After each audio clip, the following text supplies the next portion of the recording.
ಅಣ್ಣ, ಇವತ್ತು ನೀವು ಸಾವಯವ ಸಂತೆ ಅಂತೇಳಿ ಹೊಸದಾಗಿ ಪ್ರಾರಂಭ ಮಾಡಿ ಯಶಸ್ವಿಯಾಗಿ ಸಾವಯವ ಸಂತೆಯನ್ನು ನಡೆಸ್ತಾ ಇದ್ದೀರಿ. ನಿಮ್ಮ ಸಾವಯವ ಸಂತೆಯ ರೈತರೆಲ್ಲ ಸೇರಿ ಒಂದು ಸಂಕ್ರಾಂತಿ ಸುಗ್ಗಿ ಸಂಭ್ರಮವನ್ನು ಆಚರಣೆ ಮಾಡ್ತಾ ಇದ್ದೀರಿ. ಇದರ ಉದ್ದೇಶ ಏನು ಮತ್ತು ಯಾವ್ಯಾವ ರೀತಿ ಕಾರ್ಯಕ್ರಮಗಳು ನಡೆದು ಬರ್ತಾ ಇದೆ ಅಂತ ಹೇಳ್ತೀರಾ?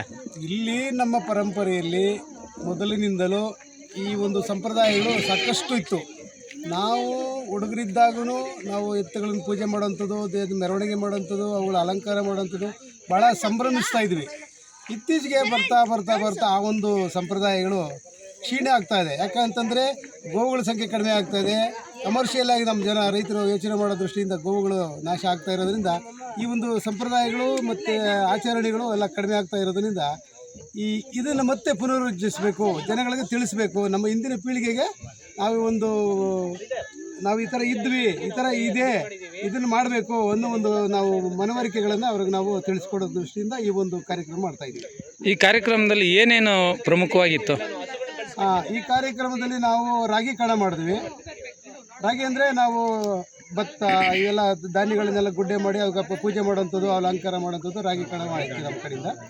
ಆಮೇಲೆ ನವಧಾನ್ಯಗಳನ್ನು ಸೇರಿಸಿ ಅದು ನಾವು ಆರ್ಗ್ಯಾನಿಕ್ ಅಂದರೆ ಸಾವಯವ ರೀತಿಯಲ್ಲಿ ನಾವು ಬೆಳೆದಂಥದ್ದನ್ನು ನಾವು ಅದನ್ನು ಧಾನ್ಯಗಳ ರಾಶಿ ಮಾಡಿ ನಾವು ಪೂಜೆ ಮಾಡಿದ್ದೀವಿ. ಅದು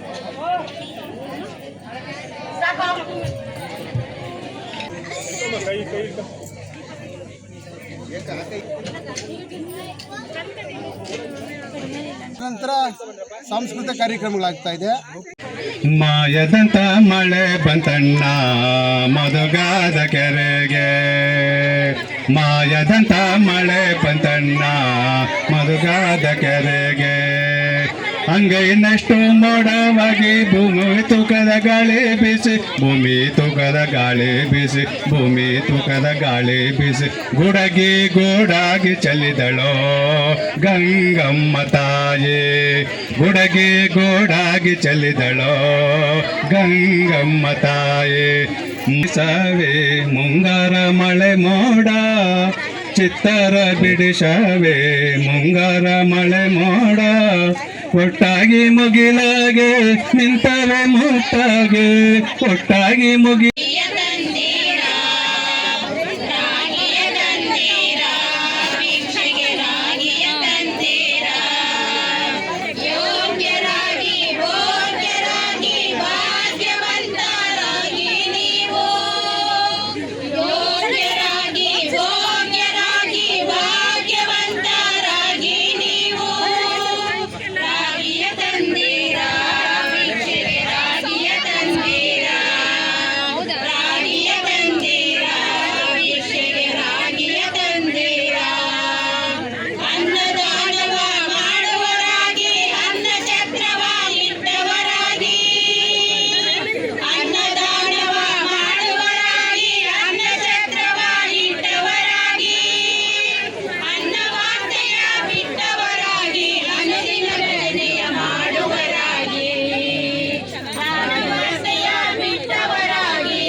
ಆಮೇಲೆ ಗೋಪೂಜೆ ಆಗಿತ್ತು. ಗೋವುಗಳನ್ನು ತಂದು ನಾವೆಲ್ಲ ಪೂಜೆ ಮಾಡಿದ್ದೀವಿ. ಆನಂತರ ಅಗ್ನಿಹೋತ್ರ ಮಾಡಿದ್ದೀವಿ.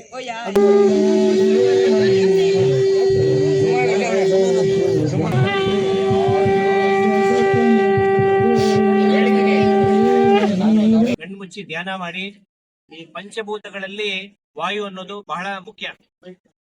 ಈ ವಾಯು ಎಷ್ಟು ಮುಖ್ಯ ಅಂದ್ರೆ ಆ ವಾಯು ಇಲ್ಲದೆ ನಾವು ಉಸಿರಾಡಕ್ಕೂ ಆಗಲ್ಲ. ಅದೇ ರೀತಿ ಈ ವಾಯು ನಮ್ಮ ಪರಿಸರಕ್ಕೆ ನಾವು ಬೆಳೆಯುವಂತ ಪ್ರತಿ ಬೆಳೆಗೂ ಅವಶ್ಯಕತೆ. ಇದು 1 ಗ್ರಾಮ್ ತುಪ್ಪ ಮತ್ತೆ 1 ಗ್ರಾಮ್ ಅಕ್ಕಿಯಿಂದ 1,000 ಟನ್ ಅಷ್ಟು ಆಕ್ಸಿಜನ್ ಉತ್ಪಾದನೆ ಆಗುತ್ತೆ. ಇದರ ಮಹತ್ವ ಸಾಕಷ್ಟು ಜನಕ್ಕೆ ಗೊತ್ತಿದೆ. ಭೋಪಾಲ್ ಗ್ಯಾಸ್ ಟ್ರಾಜಿಡಿ ಆದಾಗ ಒಂದೇ ಒಂದು ಮನೆ, ಅದು 200 ಮೀಟರ್ ದೂರದಲ್ಲಿ ಇತ್ತು. ಆ ಮನೆಯವರು 100 ವರ್ಷಗಳಿಂದ ಮನೆಯಲ್ಲಿ ಅಗ್ನಿಹೋತ್ರ ಮಾಡ್ತಾ ಇದ್ರು. ಅಲ್ಲಿ 10 ಕಿಲೋಮೀಟರ್ ಅಲ್ಲಿ ವಾಸ ಮಾಡ್ತಕ್ಕಂತ ಜನ 1000 ಜನ ಸತ್ತಿದ್ದಾರೆ. ಆದ್ರೆ ಒಂದು ಮನೆಯಲ್ಲಿ ಇರ್ತಕ್ಕಂಥ 10 ಜನ ಯಾರು ಸತ್ತಿಲ್ಲ. ಅಂದ್ರೆ ಯಾಕೆಂದ್ರೆ ಆಕ್ಸಿಜನ್ ಅನ್ನೋದು ಆಮ್ಲಜನಕ ಅವರ ಮನೆಯಲ್ಲಿ ಅವರ ಪರಿಸರದಲ್ಲಿ ಹೆಚ್ಚಾಗಿ ಇತ್ತು. ಯಾಕೆಂದ್ರೆ ಅಗ್ನಿಹೋತ್ರದಿಂದ 1 ಗ್ರಾಮ್ ಅಕ್ಕಿ ಮತ್ತೆ ತುಪ್ಪ ಬೆರಣಿಯಲ್ಲಿ, ನಾಟಿ ಹಸು ಬೆರಣಿಯಲ್ಲಿ ಬೆಂಕಿಯಲ್ಲಿ ಬೆರೆತಾಗ ನಮಗೆ 1,000 ಟನ್ ಅಷ್ಟು ಆಕ್ಸಿಜನ್ ಆಮ್ಲಜನಕ ಉತ್ಪಾದನೆ ಆಗುತ್ತೆ. ಇದು ಯಾರು ಬೇಕಾದ್ರೂ ಸ್ನಾನ ಮಾಡಿದ್ರು ಮಾಡಬಹುದು. ಮುಖ ತೊಳ್ಕೊಂಡು ಬೆಳಿಗ್ಗೆ ಸೂರ್ಯೋದಯಕ್ಕೆ ಸೂರ್ಯಾಸ್ತಕ್ಕೆ ಯಾರ ಮನೆಯಲ್ಲಿ ಯಾರು ಇರ್ತಾರೋ ಅವರು, ನಾವು ಬೇಕಾಗಿರೋದು 2 ಬೆರಣಿ, ಸ್ವಲ್ಪ ಹಸುವಿನ ತುಪ್ಪ ಮತ್ತೆ ಅಕ್ಕಿ, ನಾಟಿ ಹಸು ತುಪ್ಪನೇ ಹಾಕ್ಬೇಕು. ಮತ್ತೆ ಅದು ತಾಮ್ರದ ಪಾತ್ರೆ ಇರುತ್ತೆ, ಅದಕ್ಕೆ ಆದಂತ ಒಂದು ಸೈಜ್ ಇರುತ್ತೆ, ಅದರಲ್ಲಿ ಯಾರು ಬೇಕಾದ್ರೂ ಮಾಡಬಹುದು. ಇದು ಏನಂದ್ರೆ ಆಮ್ಲಜನಕ ನಮ್ಗೆ ಹೆಚ್ಚು ಬೇಕು ಅನ್ನೋ ಉದ್ದೇಶದಿಂದ ಅಗ್ನಿಹೋತ್ರ ಮಾಡುವಂಥದ್ದು. ಆಮೇಲೆ ಇನ್ನೊಂದು ಇದ್ರಲ್ಲಿ ಏನಾಗುತ್ತೆ ಅಂದ್ರೆ ಬ್ರೌನ್ ರೈಸ್ ಅಂದ್ರೆ ಅನ್ಪಾಲಿಶ್ ರೈಸ್ ಆದ್ರೆ ಓಡಾಗಿರ್ಬಾರ್ದು, ಪೂರ್ತಿಯಾದಂತ ಅಕ್ಕಿ ಬೇಕಾಗುತ್ತೆ.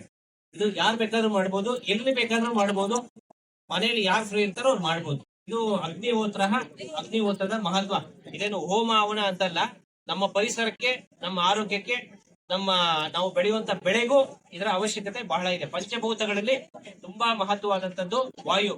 ಉತ್ತಮವಾದ ವಾಯು ಬೇಕು, ಆಮ್ಲಜನಕ ಬೇಕು ಅಂದ್ರೆ ಅಗ್ನಿಹೋತ್ರ ಮಾಡಬೇಕು.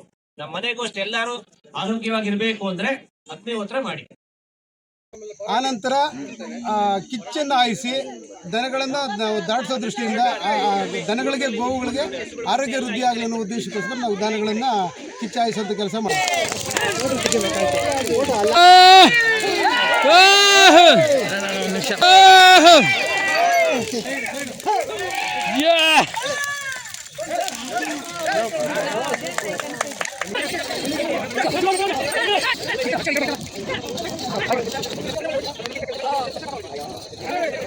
Yes, okay.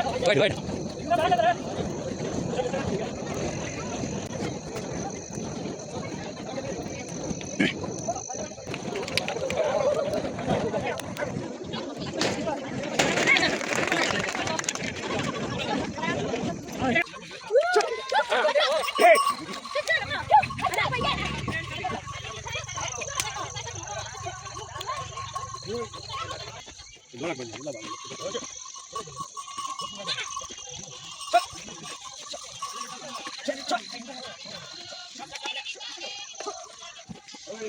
ನಮ್ಮ ಚಿಕ್ಕಂದಿನ ಇದೆಲ್ಲಾನು ನೆನಪಾಯ್ತು. ನಮ್ಮನೇಲಿ ನಮ್ಮ ಅಪ್ಪ ಅವ್ರು ಎತ್ತಿನ ಗಾಡಿ ಎಲ್ಲ ಇಟ್ಟಿದ್ರು. ನಾನು ನಮ್ಮ ಮಕ್ಳಿಗೆ ಅದೇ ಹೇಳ್ಕೊಂಡು ಬಂದೆ, ಮೂಟೆಗಳು ಹಾಕೊಂಡು ಅದ್ರ ಮೇಲೆ ಕುತ್ಕೊಂಡು ಬರ್ತಾ ಇದ್ವಿ ಅಂತ. ತುಂಬಾ ಚೆನ್ನಾಗಿದೆ. ಈಗಿನ ಕಾಲದ ಮಕ್ಳಿಗೆ ಇದೆಲ್ಲನೂ ನಾವು ಅಪರೂಪಕ್ಕೆ ತೋರ್ಸಂಗೆ ಆಗೋಯ್ತು. ಪ್ರತಿಯೊಬ್ಬ ರೈತರ ಮನೆಯಲ್ಲೂ ಇದು ಇರಬೇಕು. ಮತ್ತೆ ಮಕ್ಕಳಿಗೆ, ಈಗಿನ ಕಾಲದ ಮಕ್ಕಳಿಗೆಲ್ಲ ಇದನ್ನ ತೋರಿಸ್ಬೇಕು. ಕೊಟ್ಟು ಕಾರ್ ತಗೊಂಡ್ರು ಈ ತರ ಗಾಡಿಲಿ ಹೋಗಿ ಬರೋ ಅಂತ ಮಜಾ ಬರೋದಿಲ್ಲ.